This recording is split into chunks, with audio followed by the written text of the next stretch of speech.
Normally, it's a Monday, a whole lot of football to talk about, a whole lot of stuff to discuss, and we're actually going to take a detour. We are going to start with a non-sports topic, but it's something that I believe in and something that is near and dear to my heart because I'm way too obsessed with all of this stuff in general.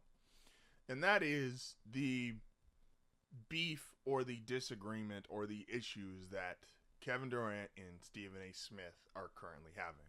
Use the old picture of KD, get the hairline in there. So, this to me is a problem that continues to happen with Stephen A. Smith.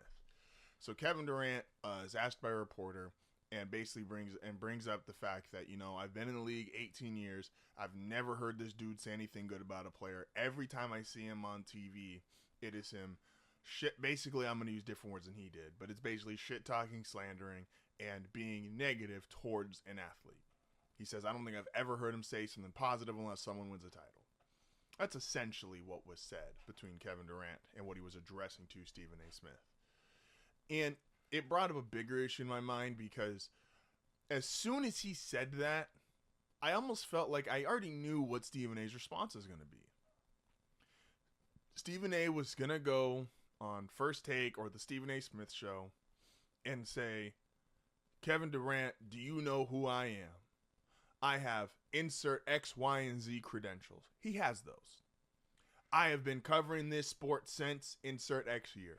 He has absolutely done that. Kevin Durant, I have done more in X amount. He's going to go through all the same normal routines when guys call him out. Which is interesting when you have built up such a reputation of calling other guys out that even though we have his actual response, which is essentially him calling Kevin Durant sensitive and him telling Kevin Durant, well, you've reached out to me to do interviews. You've reached out to me to talk. I know something about when you were supposed to go to Brooklyn, or you're supposed to go to the Knicks, but then you went to Brooklyn. I know that information.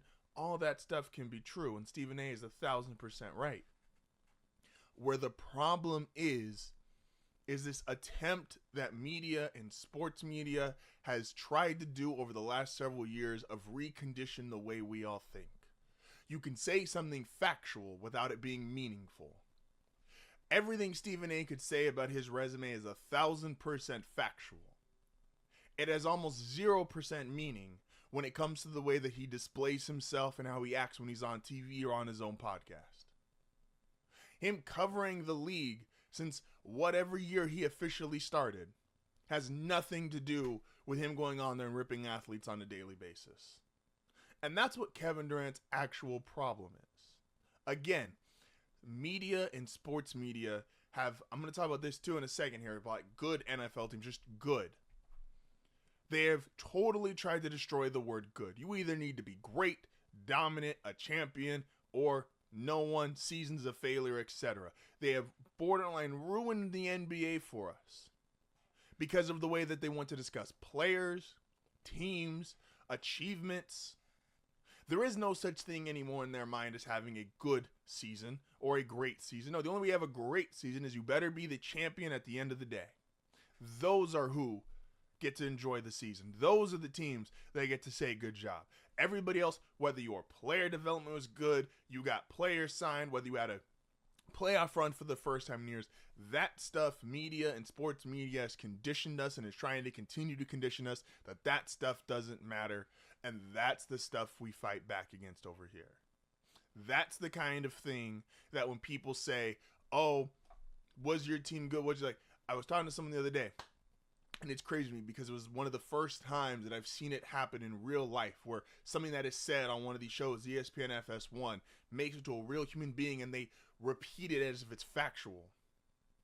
That a team that lost a game to another team could never be better.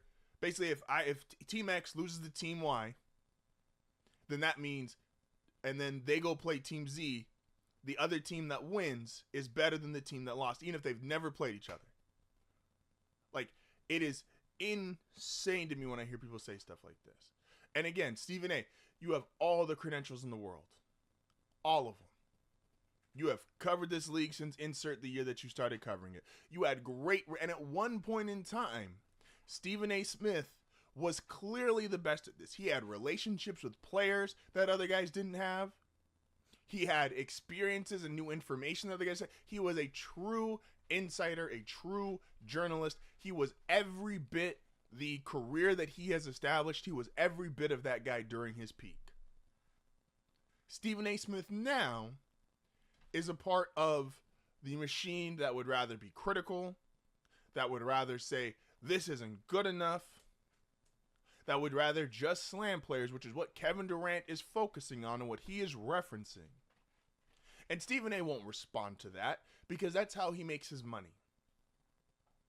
Stephen A. won't say, he'll tell you everything that he's done and everything he's accomplished, but he won't tell you how he did it, and he won't respond to the upfront criticism of, hey, can you say something that's not just negative? Anyone can get popular just by talking shit. It's political season. We are in the midst of who can talk the most shit about somebody else. But we shouldn't let that be what sports gets boiled down to. We shouldn't let that's what media and sports media gets boiled down to. Who can talk the most shit? Who can be the most critical? Who can be the most negative?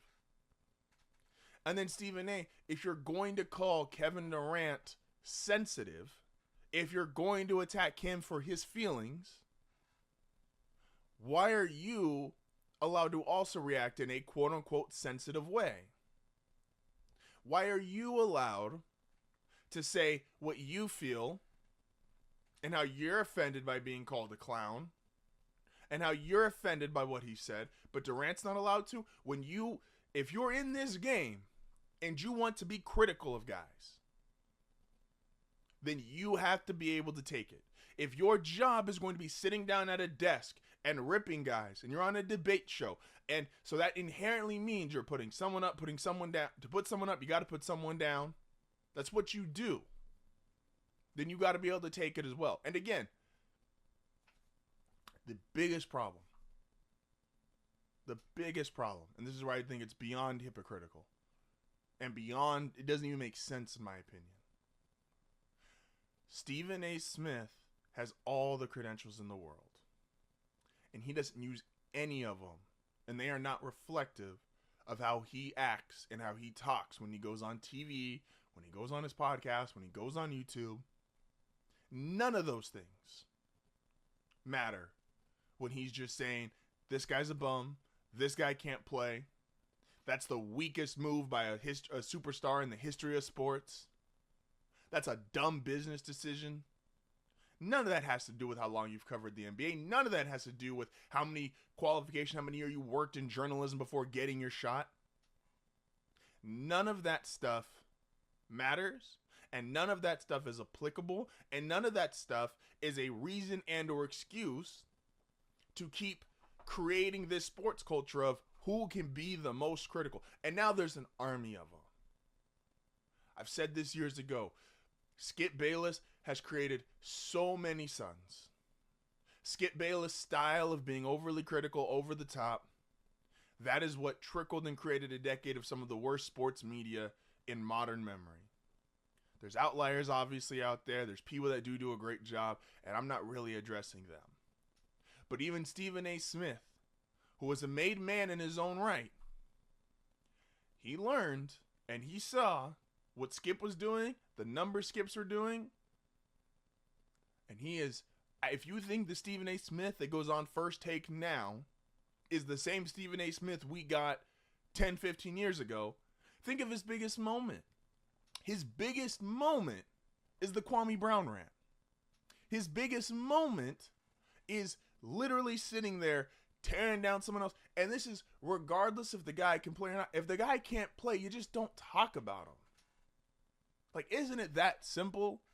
You guys have taught me that this year with Bo Nix. If you guys think Bo Nix can't play and the Broncos aren't any good, you just don't talk about him. They don't talk about Carolina and Bryce Young anymore. They have decided he's not good. They're not good. We're not going to watch him. We're not going to talk about him.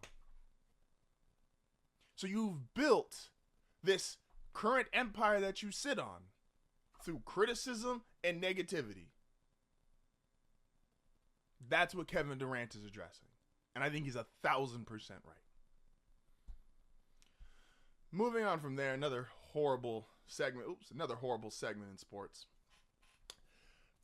What is a good team? I'm asking, what is a good team anymore in any sport? But we'll start with the NFL. So over the weekend, the Broncos got destroyed by the Ravens. The Broncos are, in my opinion, a good team, and the Ravens are a great team, one of the 3 best teams in the National Football League. But what's so wild to me was the reaction from this game. Now, mind you, all week, Bronco country, Bronco fans, Bronco Twitter has been in this nothing can go wrong, everything is excellent. They're 5-3, which is way ahead of expectations. Bo Nix coming off the Rookie of the Month, coming off his best game against the Carolina Panthers. Fun fact, most people that play the Panthers this year are going to have their best game. Panthers defense, not very good. And I've been on Twitter the last couple of weeks saying Denver will be 6-4, and I believe that. I believe by the time this episode is over that the Kansas City Chiefs will have beaten the Tampa Bay Buccaneers. They'll still be undefeated, and I believe they will receive their first loss to the Denver Broncos next week. It's a division game. Denver beat them last time, and there's a bunch of other elements. I think there was a shot to beat Baltimore, but I think the fact that Kansas City winning tonight leaves the complacent window open for them versus Baltimore lost the previous weeks. There was no complacent window. And when you're a good team playing a great team, you need either the amazing game plan, the complacent, or the career performance. You need something to just bridge that gap. And again, Denver is a good team. Denver has young players on defense who are stepping up. Shout out to Jonathan Cooper, just signed a new deal. Patrick Surtain, the best corner in the game. They have Cortland Sutton, who's a good receiver, not a great receiver. A good offensive line, not a great offensive line. Running back is so-so. Like, Denver has the pieces, and they are carried by a coaching staff that is doing one of the best jobs in the NFL. But Tony Romo said it all throughout the game. Their margin of error was less than that of the Baltimore Ravens, because the Baltimore Ravens have a 2-time MVP, potentially 3 times MVP at quarterback, one of the best running back of this generation, one of the best running backs of all time in Derrick Henry. A defense, even though while it struggled, still has Amada Buke, Roquan Smith, Kyle Hamilton, and Zay Flowers, who first-round receiver, who was doing everything he wanted yesterday. That was great versus good. Denver, to me, is in the good class because we saw the week before when they were good versus bad, the Carolina Panthers, they looked the same way the Ravens treated them yesterday. But all of Broncos Twitter was, oh my gosh, Bo's no good no more. Oh my gosh, what's Vance Joseph doing? Oh my gosh, Sean Payton, they can't compete. Oh my gosh, they don't have the guys. We knew all of this stuff, especially when you compare them to the great teams in the league. We knew all this stuff.